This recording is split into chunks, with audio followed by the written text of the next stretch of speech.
Cold iron doesn't hold a human. Neither do force fields, laser grids, or zero-gravity cells. The galaxy learned that the hard way.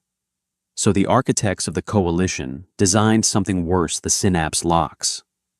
Shimmering bands of neural suppressing energy that paralyzed the mind and turned a prisoner's own heartbeat into a cage. Commander Hale smiled when they locked the newest captive in them, a fragile dirt world scavenger named Mercer. She laughed, certain he would break. She was wrong. The detention block at Outpost Echo was cold. Not a natural chill, but a calculated sterile lack of heat designed to keep the prisoners sluggish. Commander Sarah Hale walked the graded catwalks, her boots echoing in the massive cavernous cylinder of the cell block. Below her, hundreds of holding pens hung suspended over a dark void, each glowing with the faint, sickly yellow light of a containment field. Hale was a pragmatist. She had spent 30 years breaking the galaxy's worst offenders. Warlords from the Outer Rim's genetic anomalies engineered for slaughter zealots who felt no fear. She had broken them all. She didn't use blunt force. She used the synapse locks. The coalition had spent trillions developing the technology. A physical chain can be snapped. A door can be bypassed. But the synapse locks didn't just bind a prisoner's limbs. They bound their intent. The heavy metallic bracers clamped around the wrists, ankles, and neck, interfacing directly with the central nervous system. The moment the brain sent a signal to move a muscle, the locks intercepted it, magnifying the nerve impulse and firing it backward as pure, agonizing feedback. If you relaxed, you felt nothing but a dull ache. If you tried to pull away, it felt like boiling lead in your veins. If you fought with everything you had, your heart would stop before the chains gave an inch. It was an elegant, flawless system. It made the prisoner their own warden. "Bring up cell 402, Hale said, her voice dry and flat over the intercom. The main observation screen in her command center flickered to life. Inside the cell hung the newest acquisition, Thomas Mercer. He didn't look like much. Humans rarely did. No exoskeleton, no redundant organs, no thick hides. Just soft tissue, easily bruised skin, and a skeleton held together by fragile ligaments. Mercer was strapped to the primary interrogation frame, suspended a few inches off the floor. The synapse locks glowed a faint pulsating blue around his wrists and throat. He was stripped to his undershirt, dark patches of sweat already bleeding through the gray fabric. His face was a mess of purple bruises from his capture on the colony world of New Jericho. Hale leaned against the console. She tapped a long finger against the glass. "Look at him," she murmured to her second-in-command, a rigid technician named Carter. "They say his species fought the coalition to a standstill at the Artemis Gate. I still don't see how. They are completely devoid of physical advantages. He killed 6 extraction specialists before we sedated him." "Commander," Carter replied, not looking up from his datapad. "Used a heavy hydrospanner.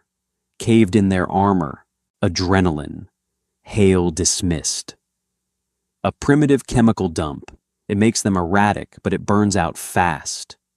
Once the shock wears off, the pain receptors take over. They always do." She pressed the intercom button. In the cell, the audio feed clicked on, echoing sharply off the bare metal walls. "Thomas Mercer," Hale said. Mercer didn't jump. He didn't thrash.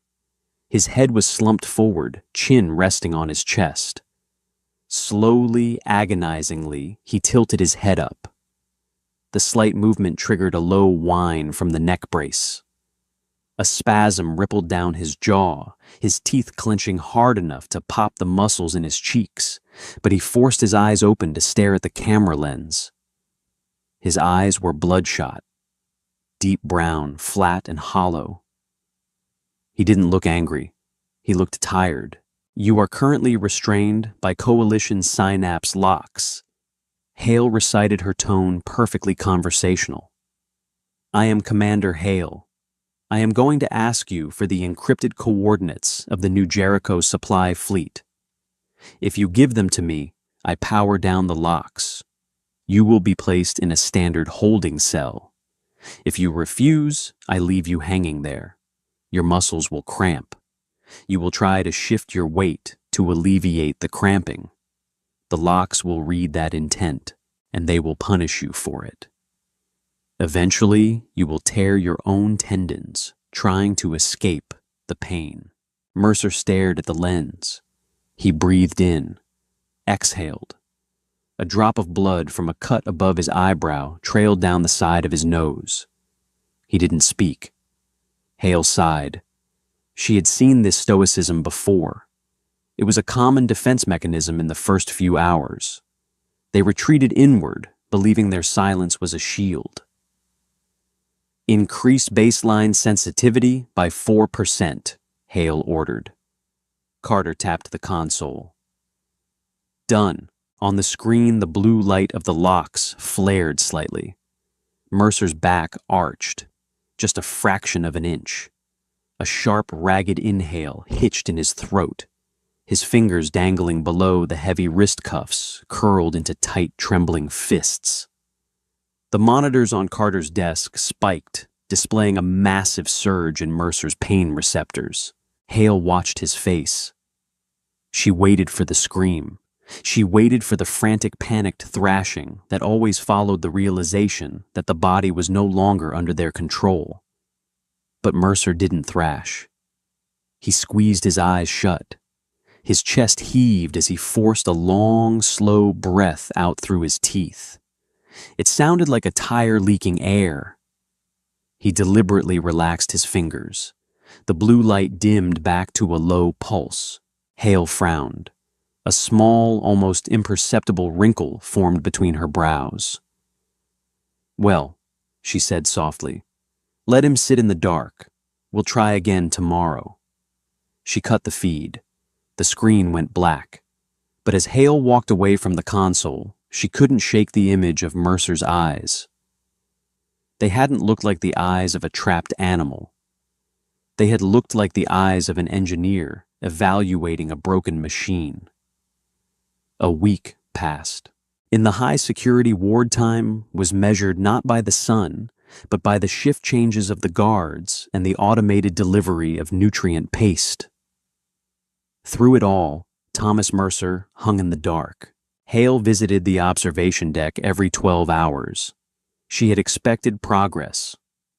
By day 3, prisoners usually began muttering to themselves. By day 5, the muscle spasms from the forced immobility usually drove them to weep, begging the cameras for relief. By day 7, their minds fractured under the constant punishing feedback loop of their own nervous system. Mercer just breathed. He had developed a rhythm. Hale noticed it on the biometric readouts. 4 seconds in, hold for 2, 6 seconds out. He was regulating his heart rate, deliberately starving his system of the panic response that the locks thrived on. When the muscle cramps in his legs became unbearable, he didn't jerk or kick. He allowed the cramp to happen. He surrendered to the tearing sensation of his own calves seizing up, absorbing the raw biological pain rather than triggering the electronic agony of the collars. He was outsmarting the system by refusing to fight it. Hale sat at the observation console, a cup of bitter synth-caf cooling in her hand. She watched the live feed. Mercer was awake. He was almost always awake now. The lack of sleep was evident in the dark bruised rings under his eyes and the sallow color of his skin. "He's deteriorating," Carter noted, standing behind her. "Dehydration, muscle atrophy. The nutrient drip is keeping his organs functioning, but just barely." "He hasn't spoken a word," Hale said, ignoring the medical data. "Not a plea, not a curse." Maybe he's mute or brain damaged. No. Hale zoomed in on Mercer's face. Look at his mouth. Carter leaned closer to the screen. Mercer's lips were moving, barely a millimeter, a tiny rhythmic twitch. He's counting. Hale realized a cold spike of unease settling in her stomach. He's counting the seconds between the guard patrols. He's mapping the automated systems. Why? Carter scoffed. He's suspended 2 feet off the ground in an empty room. His nervous system is hardwired to a localized EMP generator. Let him count. It doesn't change his reality. Hale pressed the intercom. Mercer. In the cell, Mercer paused his silent counting. He slowly lifted his heavy eyelids. Your fleet has abandoned you. Hale lied. Her voice was smooth, practiced. The psychological angle was always her favorite. We intercepted a transmission from New Jericho. They've evacuated the sector. You are holding out for an extraction that is never going to come. Give me the coordinates of their rally point, and I will let you sleep on a real bed tonight. Just close your eyes and sleep. Mercer stared at the camera. His lips were cracked and bleeding. He swallowed visibly, fighting the dryness in his throat. Go. His voice was a raspy whisper. It sounded like dry leaves scraping across concrete. Hale leaned in. What was that? To hell. It wasn't shouted. It wasn't angry. It was stated with the casual exhaustion of a man declining a bad offer at a marketplace. Hale felt a flush of genuine anger heat her neck. She hated the arrogance of this species. They were mud and grit, yet they carried themselves like gods. She set her coffee down. Carter, push the baseline to 20%. Carter hesitated. Commander protocol states, push it to 20%, Hale snapped. Let's see if his arithmetic holds up when his spine feels like it's on fire. Carter's fingers danced across the keys. In the cell, the synapse locks flared a blinding, violent cobalt. A low, bass-heavy hum vibrated through the audio feed. Mercer's entire body went rigid. The reaction was instantaneous and brutal. His back arched so violently, his spine audibly popped. The muscles in his neck strained against the collar, thick ropes of veins pushing against his skin. A choked, wet gasp tore its way out of his throat. The monitors screamed the biometric lines spiking into the red zone as Mercer's nervous system was subjected to a digital bonfire. Watch him break, Hale muttered, gripping the edge of the console. Watch. Mercer's boots scraped against the metal frame. He was trying to pull his arms down.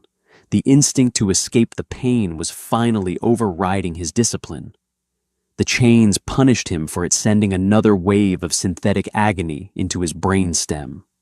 He convulsed, blood spraying from his nose, splattering against his chest. He's going into cardiac arrest, Carter warned, his voice rising in alarm. Heart rate is 220. If we don't dial it back, his heart will burst. Hold it, Hale commanded. He's about to beg. But Mercer didn't beg. Through the blood, the sweat, and the impossible paralyzing pain, Mercer did something that made Hale's breath catch in her throat. He planted his feet on the ground. He wasn't supposed to be able to reach the ground. The chains were calibrated to keep him suspended.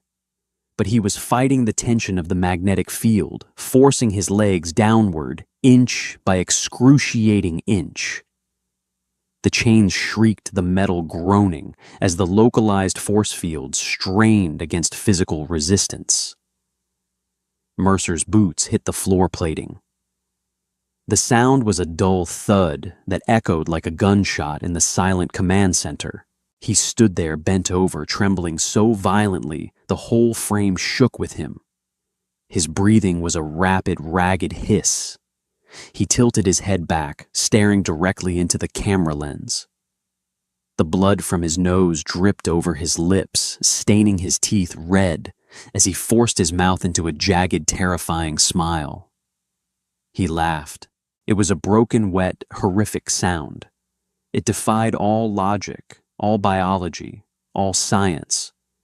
He was burning alive from the inside out, his nerves screaming for mercy, and he was laughing at her. Hale stared at the screen, her heart pounding against her ribs. "Turn it off," she whispered. "Commander." "Turn it off," she barked. Carter scrambled, slapping the controls. The blue light died abruptly. Mercer collapsed forward, hanging dead weight from his wrists, coughing violently as his body went limp. Hale backed away from the monitor. Her hands were shaking. She had broken Krogan warlords. She had shattered psychic zealots. But as she watched the human cough up blood and settle back into his terrifying rhythmic breathing, a cold realization washed over her. She hadn't broken him.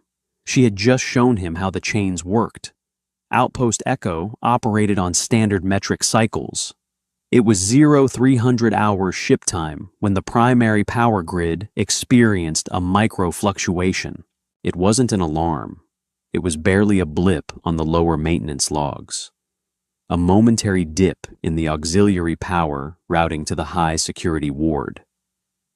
Hale wouldn't have even noticed it if she hadn't been awake, sitting in her quarters, staring at a datapad filled with Thomas Mercer's medical files. She had spent the last 3 days trying to understand what she had witnessed. She reviewed the footage of his laugh over and over. She consulted xenobiologists. They gave her theories about human endorphin release, about psychological compartmentalization. But none of it explained how he had overpowered a Class 4 magnetic suspension field with nothing but torn muscle and bone. Her comms badge chimed. "Hale here. Commander." Carter's voice was tense, carrying a static edge. "We have a problem in Cell 402. Hale felt her stomach drop. She didn't ask questions. She grabbed her sidearm, strapped it to her hip, and practically sprinted down the narrow, sterile corridors of the command deck. When she burst into the observation room, Carter was standing over the main console, his hands resting on his head. The technical staff were frantically typing their faces, illuminated by flashing amber warning lights. "Report!" Hale demanded, shoving her way to the glass overlooking the cell block. "It's the synapse locks," Carter said, pointing a trembling finger at the monitor. They're malfunctioning." Hale looked at the screen. Mercer was no longer hanging limply. He was standing flat on the floor. The blue light of the locks was strobing erratically, shifting from pale blue to a harsh, angry violet. A loud, oscillating hum filled the cell, bleeding through the audio feed. "What did you do?" Hale rounded on Carter. "Did you adjust the settings?" "I didn't touch anything," Carter protested. "The system is registering a massive feedback loop. It's reading resistance from the prisoner, so it's increasing the voltage. But," Carter swallowed hard, "the prisoner isn't just taking it anymore. He's pushing back." Hale looked back at the screen. Mercer was moving. It was slow, horrifyingly slow. Every millimeter of movement looked like it cost him a year of his life. His arms, previously pinned above his head by the suspension chains, were slowly lowering. The chains were rigid lines of glowing energy, humming so loudly the audio receptors were starting to clip. "That's impossible," Hale whispered. "The feedback should have liquefied his frontal lobe by now. The pain index is off the charts. He's overriding it," an engineering tech yelled from the back. "His nervous system is adapting. It's like he's turning the pain into a physical current. He's grounding himself through the floor plating." Mercer stopped moving. He planted his feet wide. The veins on his neck looked like thick black cords under the harsh lighting. The violet energy of the locks sputtered, spitting sparks of static electricity that cascaded down his arms. He looked up at the camera. Clang. A sound echoed from the cell. Real audio, not through the speakers. Hale felt it vibrate through the floor of the observation deck. Clang. Mercer was pulling. He gripped the glowing chains of the wrist restraints with his bare hands. The metal of his cuffs dug into his flesh, drawing fresh blood that instantly sizzled and vaporized against the energy field. "Shut it down!" Hale screamed. "Shut the locks down, secure the blast doors. I can't—" Carter panicked, mashing the console. "He's trapped the system in a localized loop. The locks are drawing power from the main grid to compensate for his resistance. If I cut it now, the backlash will blow the cell block." Clang. The heavy steel anchor, bolted into the ceiling of the cell, groaned. A thick, jagged crack appeared in the reinforced plasteel above Mercer's head. Hale watched, paralyzed by a terror she hadn't felt since her first tour of duty. She was watching physics break. She was watching biology defy logic. The human wasn't just surviving the torture. He was using the energy of the chains against the anchors. He was weaponizing his own agony. Mercer let out a sound. It wasn't a scream. It was a roar. A deep, guttural, primal noise that tore from his lungs, carrying the weight of billions of years of evolution on a death world. It was the sound of a creature that had clawed its way out of the mud-fought predators with bare teeth and refused to die quietly in the dark. He threw his weight forward. The sound of the ceiling tearing was deafening. The massive half-ton anchor mechanism ripped free from the overhead housing in a shower of sparks and shattered concrete. Dust billowed into the cell as the entire suspension rig collapsed. Mercer staggered the massive chains and the broken anchor, crashing to the floor around him. He didn't fall. He caught himself breathing heavily, the broken chains still locked around his wrists and neck, dragging behind him like the metallic tail of a dragon. The blue lights of the locks died. The hum vanished. Silence rushed back into the observation deck. No one moved. No one breathed. On the screen, the dust settled. Mercer stood in the center of the ruined cell. He slowly rolled his shoulders. He reached up, grasping the heavy metal collar around his neck, and cracked his neck with a sickening wet pop. Then slowly, deliberately, he walked toward the reinforced glass of the observation window. The chains dragged across the floor with a heavy scraping sound. He stopped an inch from the glass. He was close enough that Hale could see the terrifying, absolute calm in his dark eyes. He raised his hand, the broken chain dangling from his wrist, and tapped on the glass. Tap, tap, tap. He mouthed 3 words. Hale didn't need audio to understand them. My turn now. The reinforced plasteel of the cell door was rated to withstand a localized explosive charge. It was not rated for a half-ton solid steel anchor swung with the frantic tearing desperation of a human running on pure adrenaline. Mercer didn't attack the center of the door. He wasn't stupid. He aimed for the magnetic hinges. He gathered the slack of the massive chains still locked to his wrists, wrapping the heavy links around his forearms to protect his skin. He planted his boots, ignoring the slick smear of his own blood on the floor plating, and heaved. The broken ceiling anchor at the end of the chain whipped through the air. Crack. The impact vibrated through the observation deck. Hale stumbled, gripping the console. Down in the cell, the top hinge buckled. Sparks showered over Mercer's shoulders, illuminating the dark bruises mottling his back.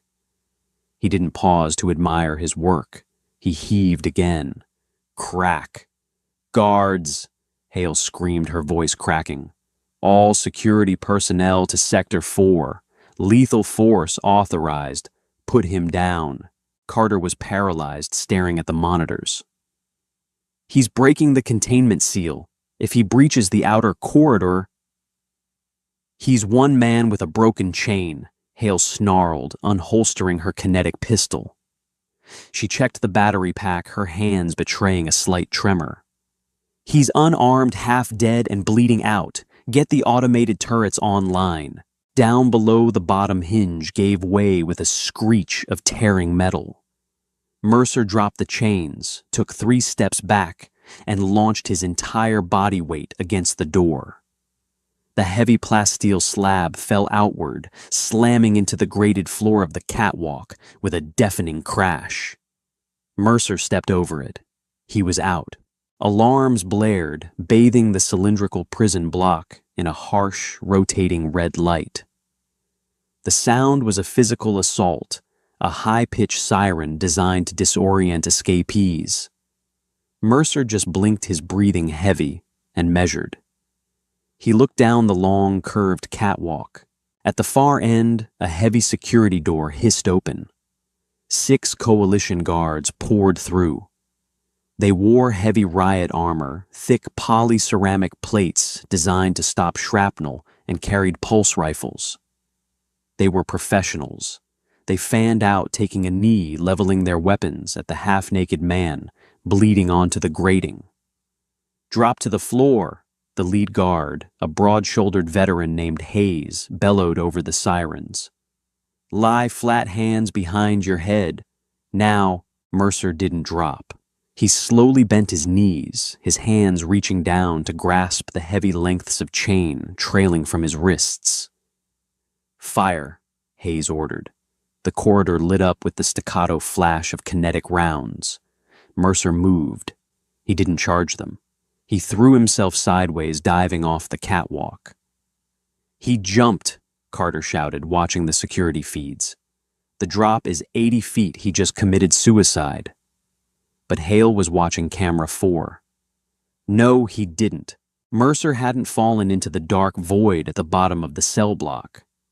He had leaped over the railing, swinging the heavy ceiling anchor over the handrail as he went. The anchor caught in the metal grating with a violent jerk. Mercer slammed into the wall of the cell block, dangling 30 feet below the guards, the chains pulled taut, biting into his raw wrists. A choked grunt escaped his lips as his shoulder dislocated from the sudden stop. He dangled in the shadows, his left arm hanging uselessly. Above him, the guards rushed to the railing, sweeping their rifles downward. "Target is below," Hayes shouted, leaning over the handrail to get a clear angle. Mercer looked up. He gripped the chain with his good hand, braced his boots against the smooth metal wall of the cylinder, and pushed off. He swung outward like a pendulum, dodging the initial burst of rifle fire that pinged harmlessly against the bulkhead. On the return swing, he let go of the wall entirely, transferring his weight, and violently yanked the chain. The heavy anchor, lodged precariously in the catwalk railing above, shifted. Under Mercer's sudden pulling weight, the metal handrail buckled. The anchor ripped free. The catwalk groaned. The section directly beneath Hayes and 2 other guards collapsed inward. They didn't even have time to scream. The metal gave way, and the 3 heavily armored guards plummeted into the dark, their heavy gear pulling them down. Mercer fell with them, but only for a second. As he dropped, he kicked out smashing boots, first through the thin ventilation grate set into the wall just beneath the catwalk level. He tumbled into the cramped maintenance shaft in a shower of dust and bent aluminum landing hard on his bad shoulder. A sharp, breathless sound of pure agony echoed in the tight space. On the observation deck, Hale watched the biometric monitors flatline for the 3 fallen guards. 3 dead, in less than 2 minutes. She turned to Carter. Her face was pale, but her eyes were cold. "Seal the ventilation shafts. Vent the oxygen in Sector 4. Let's see how well he fights when he can't breathe." The maintenance shaft was pitch black, smelling of ozone and old dust. Mercer lay on his side. Every inhale felt like a serrated knife dragging across his ribs. His left shoulder was visibly deformed, the joint popped forward out of the socket. He didn't move for a long minute. He just listened. He heard the distant muffled thump of security boots on the metal decking above. He heard the mechanical whir of the blast doors locking down. And then he heard the subtle change in the air pressure. A low hissing sound. They were purging the oxygen. Mercer cursed silently. He forced himself up onto his knees. The space was barely 3 feet high, a cramped utility tunnel lined with thick power conduits and coolant pipes. He had minutes before hypoxia set in. His vision was already blurring at the edges, a dark halo creeping into his peripheral sight. He needed his arm. He shifted his weight, backing up against the wall of the shaft. He grabbed his left wrist with his right hand. He didn't hesitate to build up courage. He couldn't afford the luxury of fear. He took a short breath, wedged his elbow against the metal plating, and violently twisted his torso. The joint popped back into place with a sickening wet crunch. Mercer's vision whited out. He bit down on his own tongue to keep from screaming, tasting warm copper. He leaned his forehead against the cold metal floor, waiting for the wave of nausea to pass. When the white faded back to dark, he started crawling. The hissing of the venting oxygen grew louder. The air was growing thin, catching in his throat. His lungs burned. He crawled faster, the heavy metal collars around his wrists clinking softly against the floor. He ignored the pain in his raw skin, ignored the dragging exhaustion in his bones. He found a junction box. The metal panel was secured with heavy industrial bolts. Mercer didn't have tools. He had the synapse locks. He brought his wrists together, wrapping the chain links around his fist, creating a heavy improvised brass knuckle. He smashed his fist into the panel. Once, twice, the metal dented. On the third strike, the locking mechanism snapped. He ripped the panel away, exposing a thick tangle of primary power cables. He reached in, grabbing the thickest bundle he could find, and planted his boots against the wall. He pulled. The cables resisted, then tore loose with a shower of blue sparks. The lights in the maintenance shaft died completely. The low hum of the ventilation fans sputtered and ground to a halt. The hissing stopped. The oxygen purge was tied to the local power grid. No power, no purge. Mercer slumped against the wall, gasping the stale, dusty air in deep, ragged breaths. He wiped a mixture of sweat and blood from his eyes. He was alive. For now. Up in the command center, the main monitors flickered and died. Emergency lighting clicked on, bathing the room in a dim amber glow.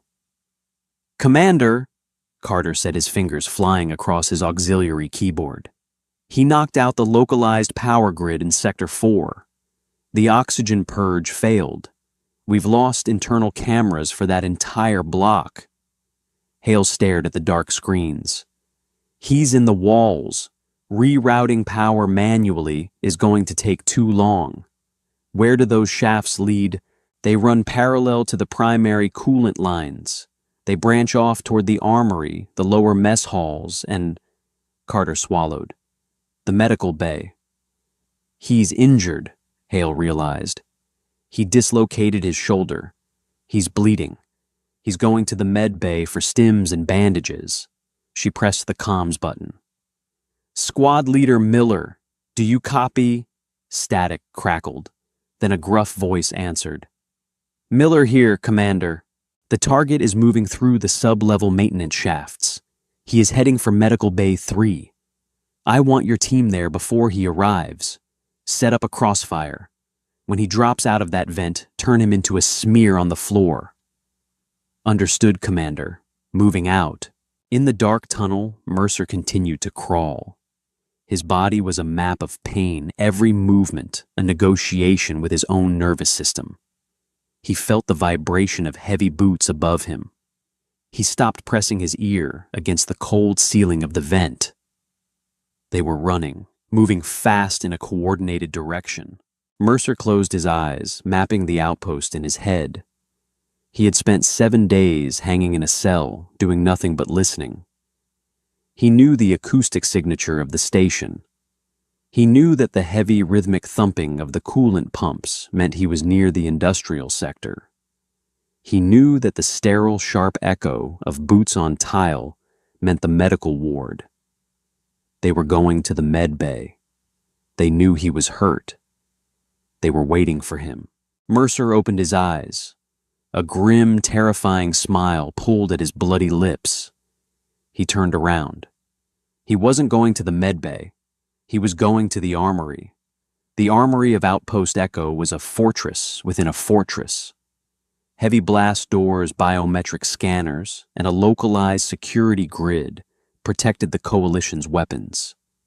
It was currently guarded by 2 men, Private Jenkins and Corporal Davis. They stood by the main console, kinetic rifles tight to their shoulders, eyes scanning the empty corridor. "You think he'll come here?" Jenkins asked, his voice tight. He was young, a recent transfer from the core worlds. "No," Davis replied, chewing on a piece of synthetic gum. "Commander's got Miller's squad locking down the med bay. That's where a bleeding man goes. He wants bandages, not bullets." The radio on Davis's shoulder clicked. "All units be advised. Target is off the grid. Keep your eyes open." Davis tapped his comms. "Copy that command. Armory is secure." Above them, behind the heavy steel grating of the ventilation duct, Mercer lay perfectly still. He was directly over Jenkins. He had watched them for 5 minutes. He noted their sightlines, the sweep of their weapons, the blind spots in their overlapping fields of fire. He was exhausted. His muscles were trembling on the verge of total failure. But his mind was razor sharp. He slowly unwrapped the chain from his wrists. The heavy broken synapse collar still hung around his neck. The device was dead unpowered since he had ripped the anchor from the ceiling. Or so Hale thought. The collar didn't just receive energy, it contained a high-density microcapacitor to deliver the neural shocks. It still held a residual charge. Mercer felt around the collar, his thick fingers finding the exposed wiring where the heavy chain had snapped. He pulled the raw wires loose. He waited until Davis turned his head to check the perimeter monitors. Mercer kicked the grate. The metal grill didn't just fall. It exploded outward under the force of his boots, crashing directly onto Jenkins's helmet. The young private went down hard, his rifle clattering across the floor. Davis spun around, bringing his weapon up his finger, slamming the trigger.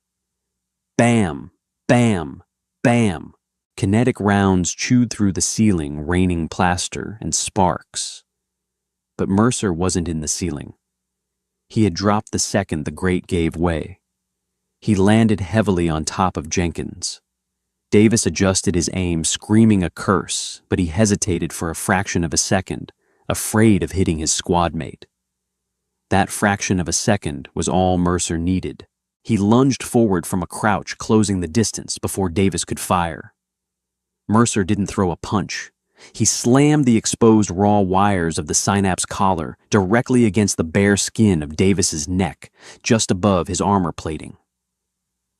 The residual charge in the microcapacitor discharged with a loud crack. It wasn't enough to kill, but it was a localized neural shock designed to paralyze a massive alien warlord. Davis dropped like a stone, his eyes rolling back in his head, his muscles locking in a rigid, violent spasm. Mercer stood up, swaying slightly. He looked down at the 2 unconscious guards. He leaned over and picked up Davis's kinetic rifle. It felt heavy cold and beautifully familiar in his hands. He checked the magazine. Full. He stripped the spare magazines from Davis's tactical rig and shoved them into his pockets. He walked over to the armory console. He pressed the comms button. In the command center, the radio crackled. "Armory," Hale snapped. "Report, I heard weapons fire." "Commander Hale," a voice replied. It wasn't Davis. It was a deep, raspy voice, rough as sandpaper. Hale felt the blood drain from her face. Carter stopped typing. The entire observation deck went dead silent. "You," Hale breathed. "Me," Mercer said. "You're trapped." Hale lied, smoothly recovering her composure. "You're in a sealed room. I have 24 heavily armed men outside that door. You have nowhere to go." "I'm not looking to go anywhere, Sarah," Mercer replied. "I'm looking for a terminal, and I just found one." Hale's eyes widened. She looked at Carter. "Cut the network access to the armory, now." "I'm trying." Carter panicked, mashing his keyboard. He's uploading something into the primary mainframe. It's a localized virus. It's eating through our firewalls." "Where did he get a virus?" Hale yelled. "He didn't bring it," Carter said, his voice dropping to a terrified whisper. "He's writing it, right now, manually." Down in the armory, Mercer leaned against the console, typing one-handed while resting the heavy rifle on the desk. He had spent his life as a scavenger, pulling apart coalition tech on the junk worlds, learning how their systems thought. Their code was rigid, structured, logical. Human code was a mess. It was adaptable, aggressive, and unpredictable. "Access granted," the console chimed softly. Mercer smiled. He hit the enter key. Every light in Outpost Echo abruptly shut off. The hum of the engines died. The primary doors locked. The automated turrets powered down. Total suffocating darkness fell over the station. "Commander Gerald D." Mercer's voice echoed through the emergency backup speakers in the ceiling, calm and terrifying in the pitch black. "I told you to go to hell. I guess I'll just have to bring it to you." The comms clicked off. Hale stood in the dark of the command center, listening to the terrified murmurs of her staff. She had built a cage to hold a beast. But she realized too late that she hadn't captured a beast at all. She had locked herself in a box with a monster, and she had just handed him the keys. Total darkness in a deep space station is not just an absence of light. It is an oppressive physical weight. Without the low, omnipresent thrum of the atmospheric recyclers and the hum of the fusion reactors, the silence becomes deafening. Every sound is magnified. Every breath sounds like a gale. Squad Leader Miller clicked on the underbarrel flashlight of his kinetic rifle. The stark white beam cut through the black-catching, swirling motes of dust and the faint mist of condensation forming in the rapidly cooling air. "Keep tight," Miller whispered. The sound crackled over the local comms channel. "He's blind in here, too. Thermal optics on." 5 armored guards fanned out down the primary transit corridor. They wore heavy polyceramic plates, their helmets equipped with thermal imaging.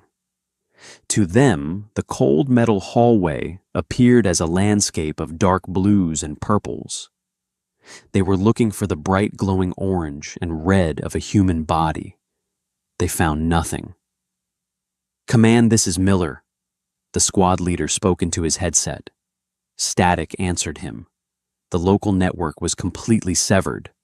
They were cut off. Miller swallowed dryly. He gestured sharply with 2 fingers. "Move up."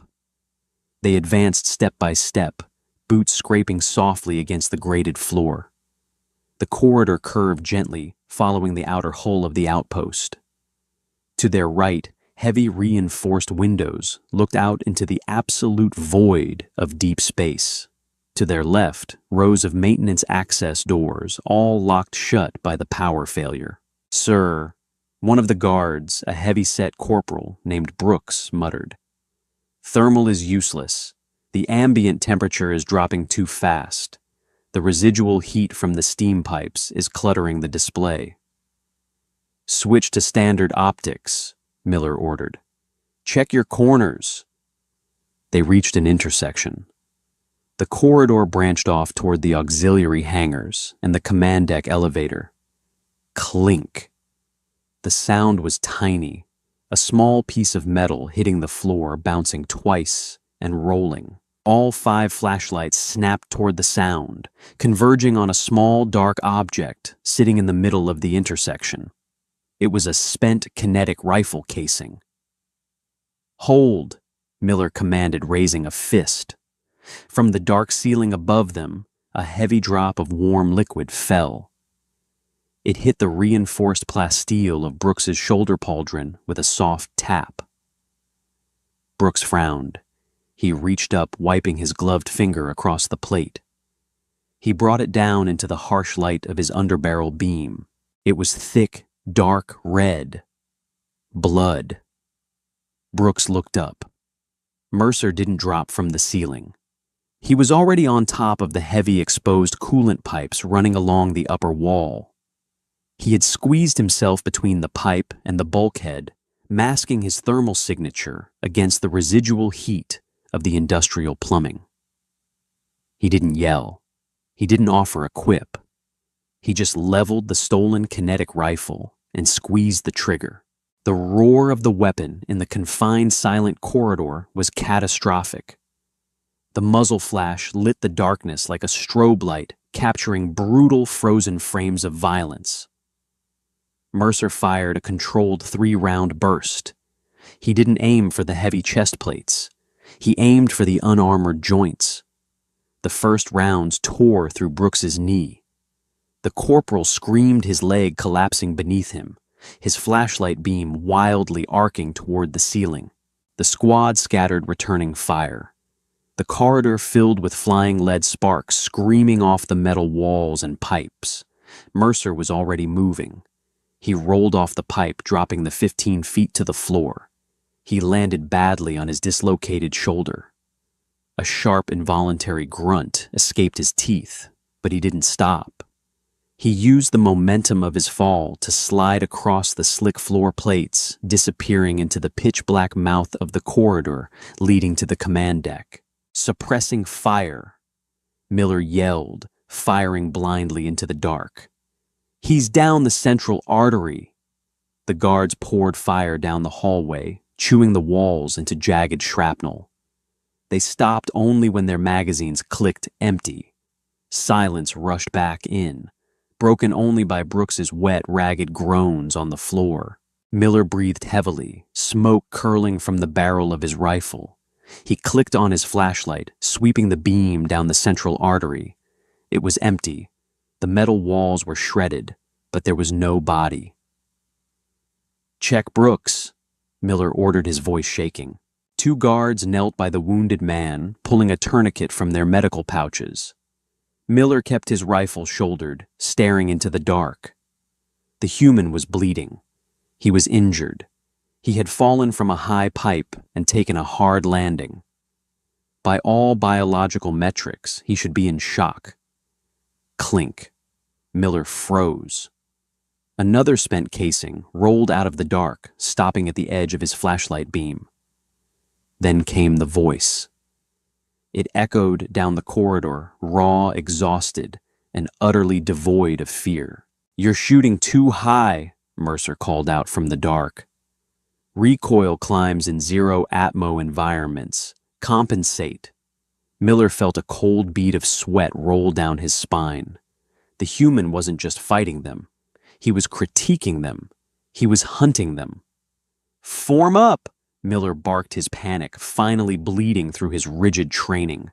"Leave him! We fall back to the command center. Now!" They dragged Brooks to his feet. They didn't walk backward.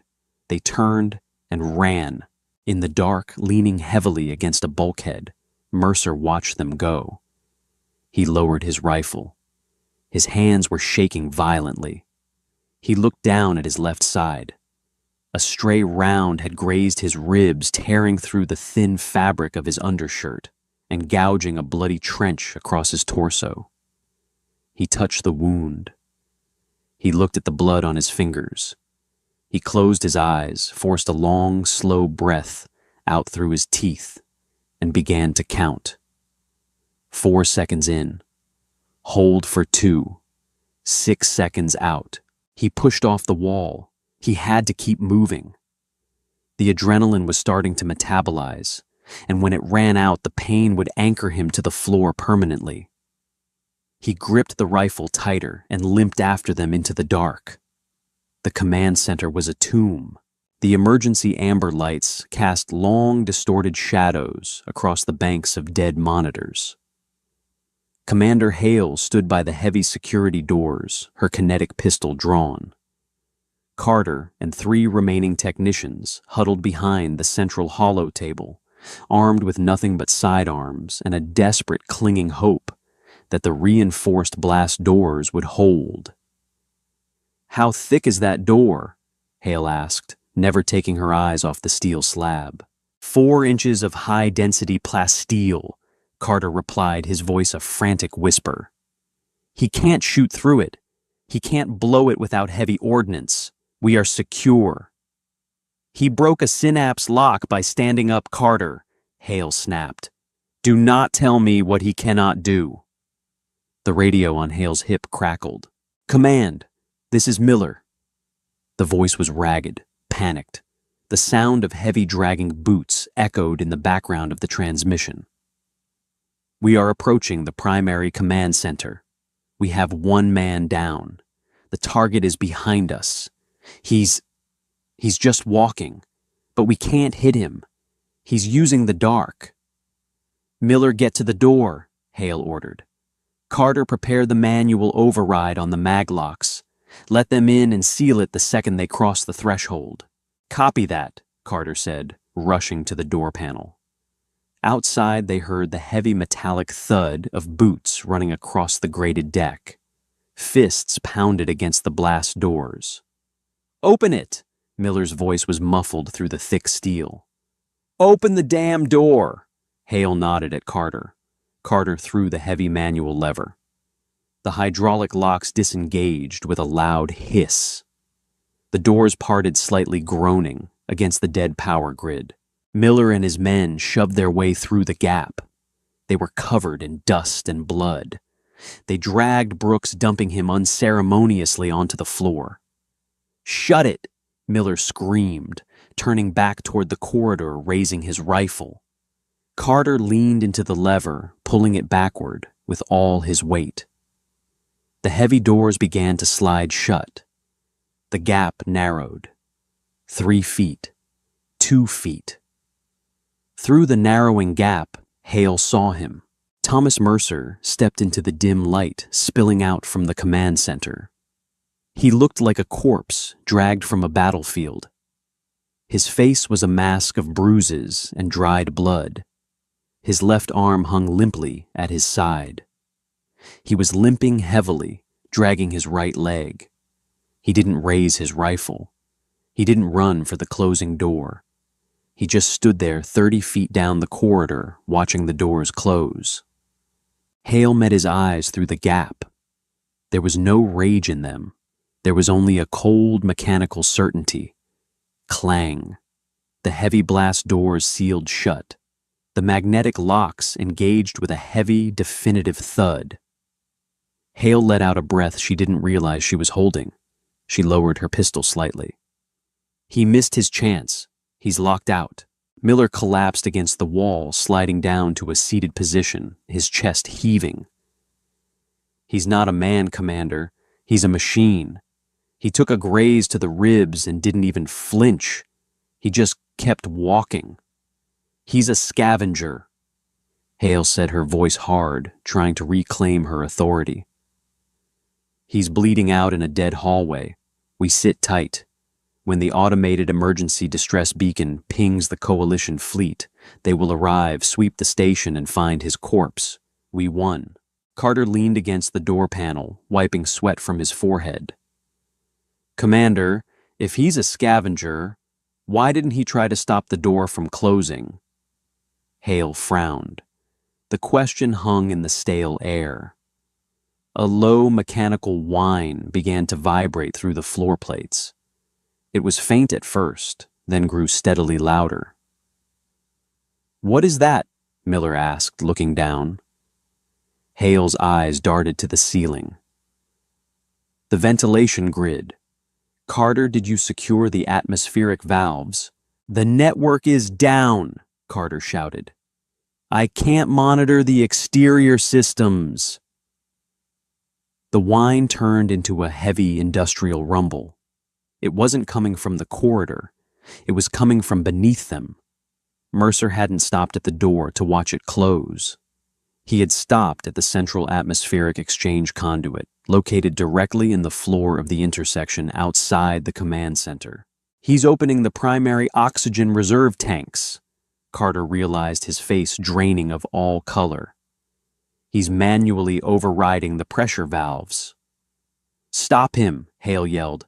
"I can't. He's dumping the station's oxygen supply directly into the command center vents." "That will overpressurize the room," Miller said, scrambling to his feet. "We'll be crushed." "No."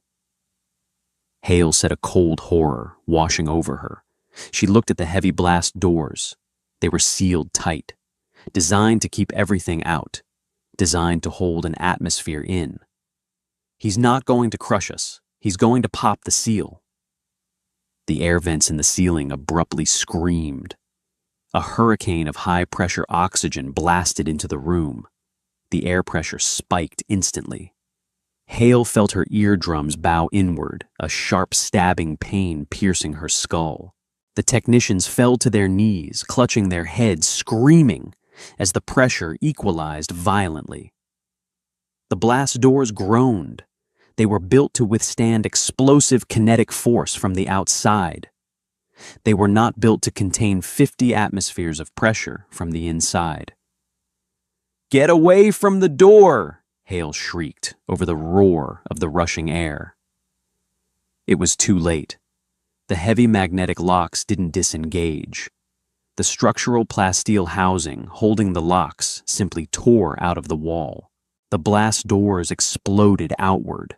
A wall of compressed air violently depressurized into the corridor. The shockwave picked Miller and his men up off the floor and hurled them through the doorway like ragdolls, smashing them into the corridor walls with bone-breaking force.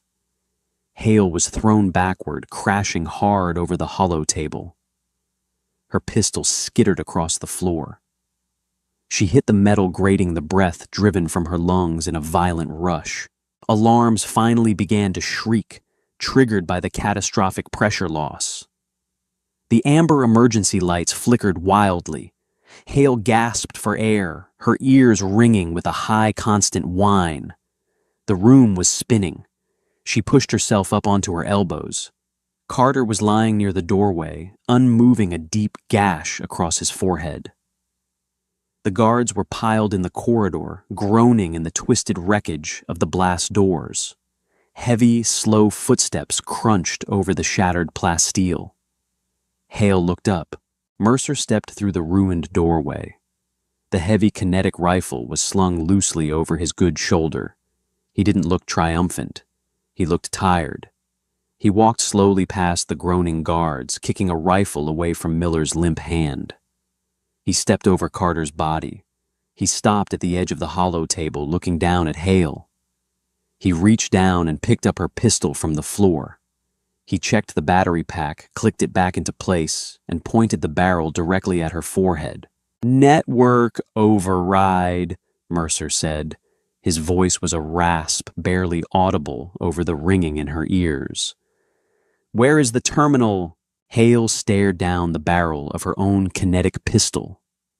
The matte black alloy was smeared with his blood. Her hands were pressed flat against the cold metal floor, grating, trembling violently.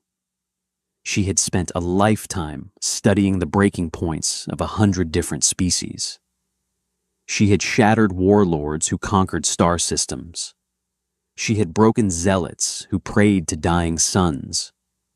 She had cataloged the exact voltage required to snap the spine of a Krogan berserker. She couldn't break the Dirt World scavenger. "You can't fly a coalition ship," Hale spat. Her voice shook. She hated the tremor in it, but she couldn't suppress the mixture of terror and absolute furious disbelief clawing at her throat. "The avionics are bio-locked. You need a command-level clearance. You won't make it past the orbital defense grid." "I know," Mercer said. The words scraped out of his throat raw and wet. He gestured with the pistol toward the rear of the room, pointing the barrel at the heavy-armored captain's console. "That's why you're going to unlock the hangar and prime an interceptor for me." "I'd rather die," Mercer sighed. It wasn't an angry sound. It wasn't a threat. It was the heavy, rattling sigh of a man who was deeply, profoundly exhausted by the predictability of the universe. "I don't care what you'd rather do," Mercer said. He stepped forward. His right leg dragged. He grabbed her by the collar of her uniform with his good hand and hauled her to her feet. Hale gasped, stumbling forward. She was suddenly face to face with him. Up close, the reality of his survival was horrifying. He smelled of old copper-stale sweat and the sharp chemical tang of ozone. The bruised skin around his eyes was turning a sickly yellow-black. His left arm hung completely dead at his side. He was shivering a deep systemic tremor that shook his core as the last reserves of adrenaline burned out in his veins. He was a dead man walking. Biology dictated he should be in a coma, but his eyes were locked onto hers. The dark brown irises were flat dead and terrifyingly lucid. There was no grand ideology burning behind them. There was no patriotic fire for the New Jericho fleet. There was only the brutal mechanical will to survive. He shoved her hard toward the captain's console. "Type." Hale stumbled into the heavy leather chair. She looked at the blank tactical screen. She looked at the pistol aimed squarely at the center of her forehead. "How?" she asked. Her voice cracked. She couldn't stop the question. It had plagued her since he first stood up in the cell, and it was tearing at her sanity now. "The synapse locks. The voltage alone should have stopped your heart. The localized pain index was lethal. You have no redundant nervous system. You have no pain-dampening glands in your endocrine system. Your bones are calcium and marrow. Biology says you should be a liquid in a puddle on the floor. How did you walk through it?" Mercer leaned heavily against the edge of the console. He was swaying. He needed the metal to keep himself upright. He coughed a wet, rattling sound in his chest and wiped a fresh streak of blood from his nose with the back of his gun hand. "You build your cages on logic," Mercer said quietly. "You measure pain. You measure resistance. You map the nervous system, and you assume that if the pain you apply is greater than the biological imperative to survive, the subject will naturally submit." "It's a mathematical certainty," Hale whispered. She gripped the edges of the console. "It is science." "For you," Mercer agreed. He spat a mouthful of bloody saliva onto the pristine floor of her command center. "But you forgot to factor in spite." "Spite? You chained me to a wall and told me I was nothing," Mercer said. His voice dropped to a gravelly, rasping whisper. The casual exhaustion in his tone was gone, replaced by a cold, jagged edge. "You told me I belonged in the dark. You wanted me to break so you could feel superior. You wanted to watch a human beg." He leaned closer. The barrel of the pistol tapped against the glass of the monitor, a sharp, clicking sound. "I didn't push through the pain because I'm brave, Commander. I didn't break your flawless trillion-credit machine because I'm a hero. I pushed through it because I wanted to watch you realize that you couldn't hold a human who just absolutely refused to give you the satisfaction." Hale stared at him.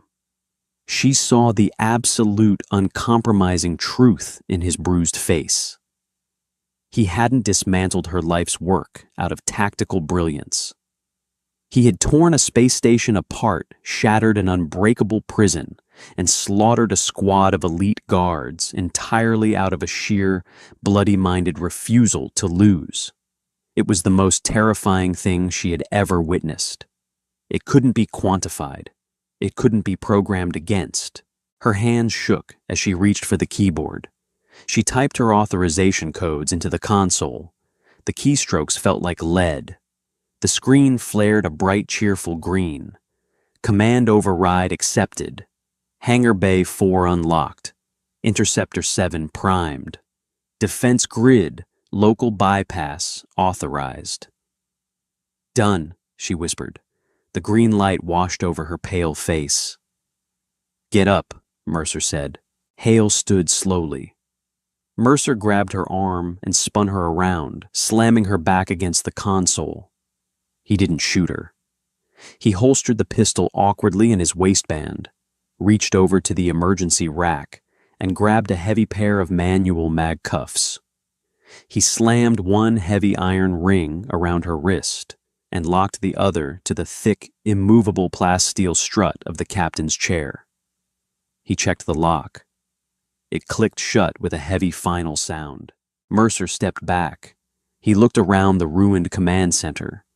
He looked at the groaning guards bleeding on the floor, the shattered blast doors hanging off their hinges, the broken technology sparking in the shadows. The automated distress beacon will ping your fleet in an hour, Mercer said, turning toward the dark corridor. Tell them they owe me a new shirt. He didn't look back.